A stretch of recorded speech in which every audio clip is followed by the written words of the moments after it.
இலக்கை நோக்கி டுவர்ட் த கோல். இந்த நிகழ்ச்சிக்கு உங்களை அன்புடன் வரவேற்கிறோம்.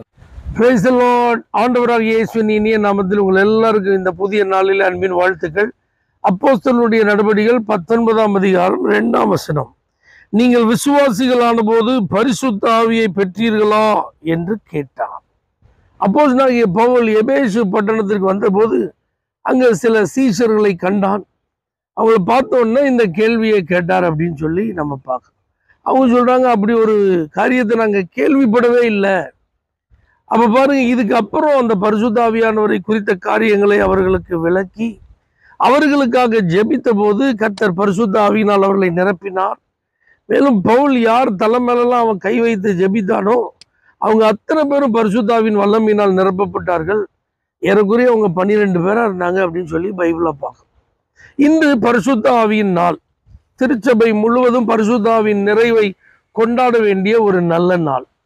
பெந்தேகோஸ்தே அனுபவம் உள்ள திருச்சபை என்று சொல்லப்படுகிற நம்முடைய சபைகளிலே எல்லா அங்கத்தினர்களும் பரிசுத்த ஆவியை பெற்றிருக்கிறார்களா?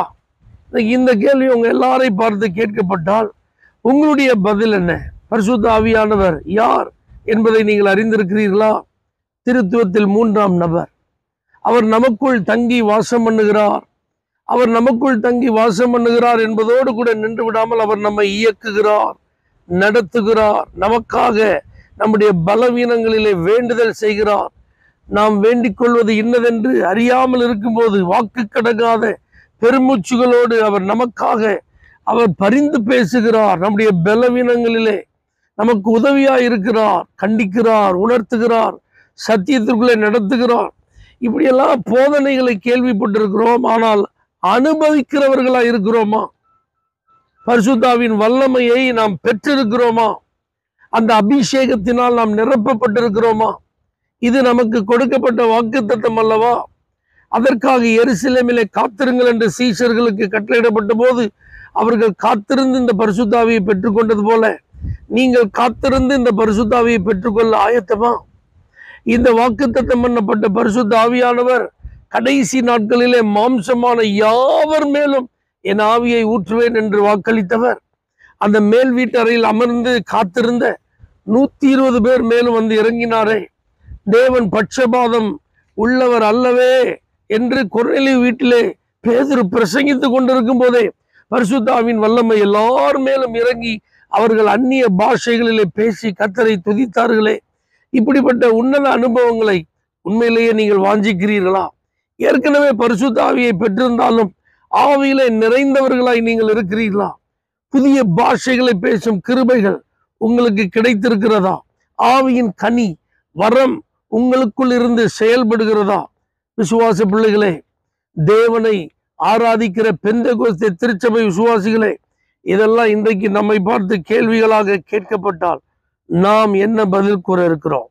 இன்றைக்கு பரிசுத்த ஆவியின் அபிஷேகத்திற்காக நாம் காத்திருந்து ஜெபிப்போம். அந்த நிறைவை பெற்றுக்கொள்வதற்காக நம்மை அர்ப்பணிப்போம். தாகம் உள்ளவன் மேல் தண்ணீரை ஊற்றுவேன் என்று சொன்னாரே, தாகத்தோடு இந்த பரிசுத்த ஆவியின் வல்லமைக்காக அவரை நோக்கி நாம் ஜெபிப்போம். உன் சந்ததி மேல் ஆவியையும் உன் சந்தானத்தின் மேல் ஆசீர்வாதத்தை ஊற்றுவேன் என்று வாக்கு பண்ணினாரே. நாம் மாத்திரமல்ல, நம்முடைய தலைமுறைகளும் இந்த பரிசுத்த ஆவியின் வல்லமையினால் நிரப்பப்பட வேண்டும் என்று அவர்களையும் இந்த பரிசுத்த ஆவியின் அபிஷேகத்திற்கு நேராக வழி நடத்துவோம். நிச்சயமாக பரிசுத்த ஆவியினால் நிரப்பப்பட்ட ஒரு நல்ல அனுபவத்தை கர்த்தர் தருவாராக. வேதத்திலே பார்க்கிறோம், அவர்கள் சந்தோஷத்தினாலும் பரிசுத்த ஆவியினாலும் நிரப்பப்பட்டார்கள். ஆகவே அப்படிப்பட்ட நல்ல அனுபவங்களை கர்த்தர் தந்து ஆவியிலே நம்மை நடத்துவாராக, சந்தோஷப்படுத்துவாராக. பரலோக தேவனே, இந்த பரிசுத்த ஆவியின் அபிஷேகத்தை பெறாதவர்கள் இந்த நல்ல அனுபவத்தை பெற்று மகிழத்தக்கதான கிருபைகளை நீர் கட்டளையிட நாங்கள் ஜெபிக்கிறோம். ஆவியானவரால் எங்களுக்கு அருளப்படும் சகல நன்மைகளை அனுபவிப்பதற்கு எங்களுக்கு கிருபை தருவீராக. இயேசுவின் நாமத்தில் பிதாவே, ஆமென். For prayer contact, Pastor J. J. Kumar, El Shaddai Ministries, 9500252586, Surandai.